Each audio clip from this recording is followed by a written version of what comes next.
finish, it was domination at both ends of the floor. Culture of joy on full display on national television all year long, whether it was unprecedented challenges like COVID-19, whether it was rarefied air like winning their first Big 12 title and their first national championship. They handled it all with class, they handled it with joy, they handled every challenge that came their way, and they are the last team standing.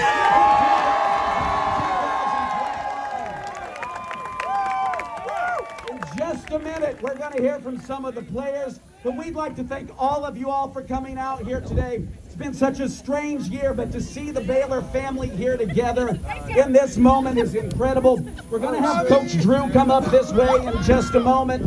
Got to make him come up this way here. We got a special presentation, and we also will hear a little bit later on from some of the players. Hey, I want to say thanks to Baylor University President Dr. Linda Livingstone. She's here. Is. How about Baylor's Vice President and Director of Athletics, Mac Rhodes? And how about the coach of the national champions, Coach Rhodes? Well, thank you all very much for coming out. And Brad, we see you. And we want to thank you guys very much for all the support you've given us for all the years. I know personally, it's nice to be back in Texas with some warm weather. It's nice to be outside again.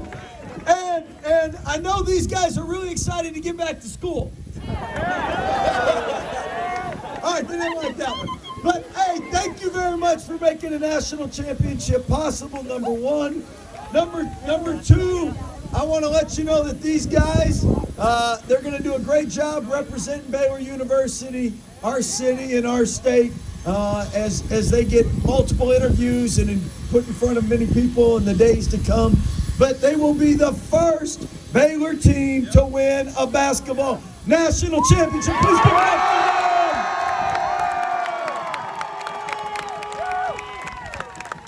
them. And it's great to bring another national championship back to Texas. Second time since 1966. Mac Rhodes, by the way, you were at that other school, so wherever you go, they win national championships. So we appreciate you. We thank you. We actually have a special presentation here in just a moment. I'd like to invite the mayor of the city of Waco, a proud Baylor graduate himself, Dylan Meek, who has a few words for this team. Hey guys, how about these national champions, man? I have the key to the city of Waco here I want to give to this Baylor team and Coach Drew. I want to thank you guys. Yeah, let's get it. Woo!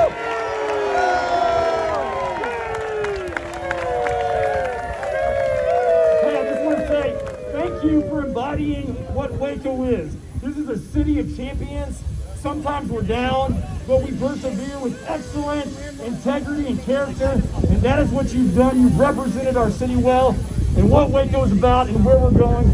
Thank you for who you are and your character. We love you guys. We're all behind you. We're excited for what the future holds. So thanks for letting me be here today. Congratulations. All right. How many of y'all would like to hear from some of the players now? Someone here with the trophy. Jared, let's start off with you. Let's hear it for Jared, everybody. Hey, you got the trophy here. Jared, the culture of joy played out on a national stage, and when the clock hit 0, you were the national champions. What does this mean to you and to your teammates? Oh, it means a lot, man. Just the culmination of sacrifice, hard work, dedication, all the good stuff. Like, it's real. We set our goals up. We had a goal, win a national championship, and we accomplished the goal. Like, you get such a mind frame to do anything, man. It's crazy. And man, we love y'all. We appreciate y'all, man. Y'all done a lot for us, man. It means a lot. Love you too, man. How about Davion? How about the National Defensive Player of the Year? Mr. Off Night himself. Hey, Davion, I want to ask you, you guys had to deal with something very different. Coming into the year, high expectations. You know, the number 2 team in the nation, so-called, at the beginning of the year. And you wore that mantle well. And then all of a sudden, you were the underdogs, according to some people, in the national championship.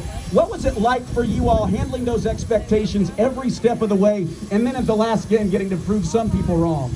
I feel like all year long we knew that we had a target on our back. Even from last year, they took the national championship away from us. So we knew coming in, we had to work even harder and work even smarter. And I think we did a really good job of staying together and just praising each other and then playing for one another. Davion, what's your favorite part of this team's culture? You guys do the little things. You pass, you set picks for teammates, you set other guys up for success. You certainly embody that with your defensive approach. But what's what you love most about this team's character? I think my favorite thing is our beast mode, man. You see on the court every time we either screaming or yelling at each other. It's just something throughout the whole game that gives our team the whole energy and just sets the tone of the whole game. Very good. Well, hey, congratulations. Love that you still got your jersey on. By the way, don't take it off. I'm not going to take my jersey off. Thank you guys for coming out here. Hey, why don't we dial up Maceo Teague right now? Maceo Teague, 14 first half points last night, stepping up big. You guys really set the tone early. First 9 points, you had a big lead, and then you extended that out of the locker room in the second half. Talk about the team's approach, what you came out looking to do as you imposed your will on the Gonzaga Bulldogs. We just tried to share the ball on the offensive end and lock in on the defensive end. And I feel like we did a really good job at that and playing for each other. You guys came in, and a lot of people were talking about, you know, Gonzaga is the favorite. I think the national media focused on that quite a bit. Is that something that you all noticed, or at this point of the year, you're just out there doing what you do? We didn't have a choice to notice it because the coaches showed us before the pregame. So they made us aware that we were the underdogs going into the game, and we came out and got the victory. Is it all the more special this year when you think about, you know, we've talked about you guys didn't get that chance last year. 2020, 2021 was a strange year, and then the tournament was in a bubble. What did that mean to you? What did it mean to come through all of that? It meant a lot to us to show that we could persevere through anything. We tried to win it for the guys who didn't get a chance to play last year, Freddie Gillespie, Devontae Van Duren, and KK. So we just tried to do it for those guys, and we were playing for something bigger than ourselves in the locker room.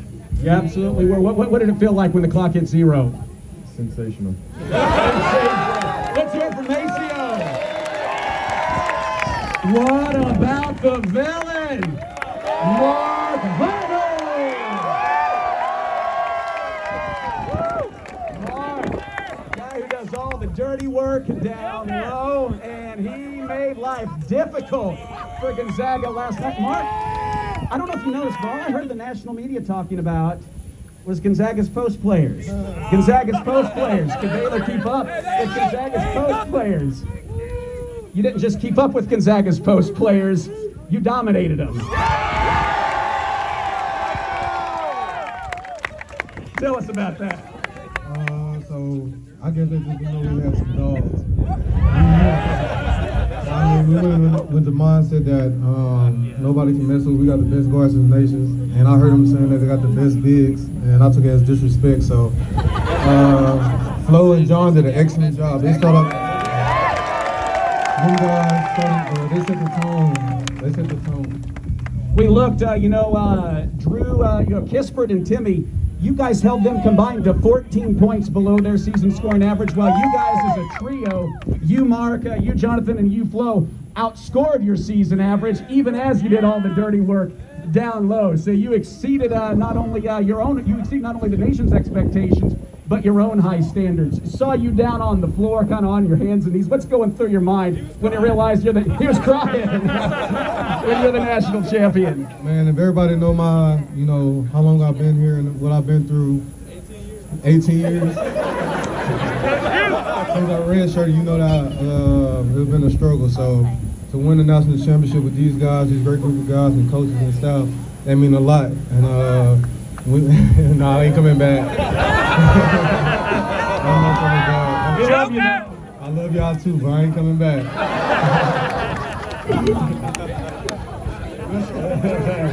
Hey, what's a Coach Drew bear hug when you've won a national championship like? Oh man, it's hard, bro. Like he put everything into it, hit you in the chin, everything. So this time I caught him back. I gave him a big bear hug and spun him and squeezed him. Very good. Well, hey, we've talked a lot about the culture of joy, Mark. What does that mean to you now with all you've talked about your journey through the program? Man, you looking at it. Man, we changed everything, bro. You looking at it. I mean, look at it. And it's all because of God, man. God did all this for us. Last question for you, Mark. I know you guys probably haven't got a whole lot of sleep in the last 48 hours or so, but it's been a strange year. You know, there were a lot of games. We would have had 10,000 people in the Farrell Center rocking this year, loud, as you guys were on your way to a Big 12 championship. Obviously, the year didn't allow us to do that, but were you able to sense where the Baylor family was with you throughout this, certainly in Indianapolis and in Waco Light? Hey, man, I seen the tweets. I seen everything that's going on down here. Y'all did your thing. I like that. All right, open the floor. Anyone else have anything to say to the Baylor family? Is anyone else you want to hear from? It's only right I have Jackson Moffitt up here with me, my mullet bro. Magnolia, Texas! Get up here, my bro. Man, this year's been crazy for us. We've had so much fun. Take the head off. And I mean, this has been such a special year just to experience this with all these guys and my boy Jackson. And you know, we love y'all and thank y'all so much for the support. Jackson, you got anything? Hey, thanks guys for coming. We love you guys. Follow Jackson on TikTok, J Moffitt. Very good. Well, hey, we're not going to hear from everyone, but how about some continued cheers? How about applause for Everyday John, for Flo, for LJ, for Jordan, for Zach Adam Flagler is there in the back. How about Mark Patterson over here with the chickens? Let's hear it for him. Your 2020-2021 national champions.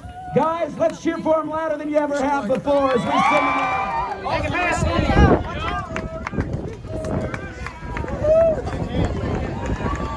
you're right. Great spot for one. Yeah, hit those words. That was it.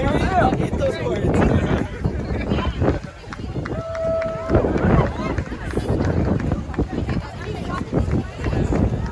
Is this going to be the simple act for like going down for fun?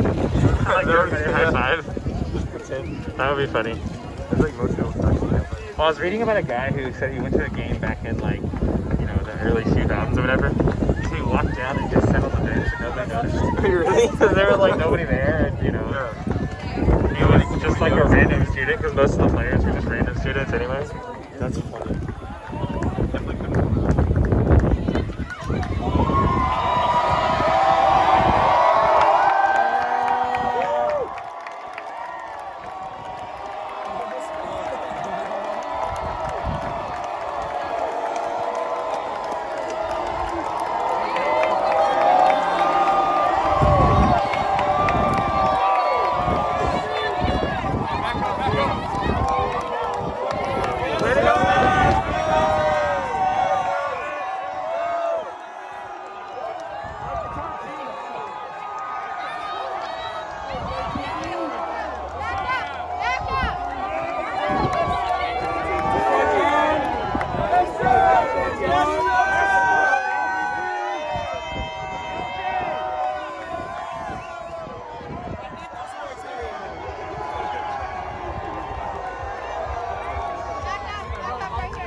be on each stand. Let's go. I don't know, bro. I got other things. Come on. Don't get your money. Thanks, bro. Yeah, I'm living. You do another time. Run it back. Way to go, Davion. Oh, shit. Appreciate it. You wouldn't have been for this game, bro.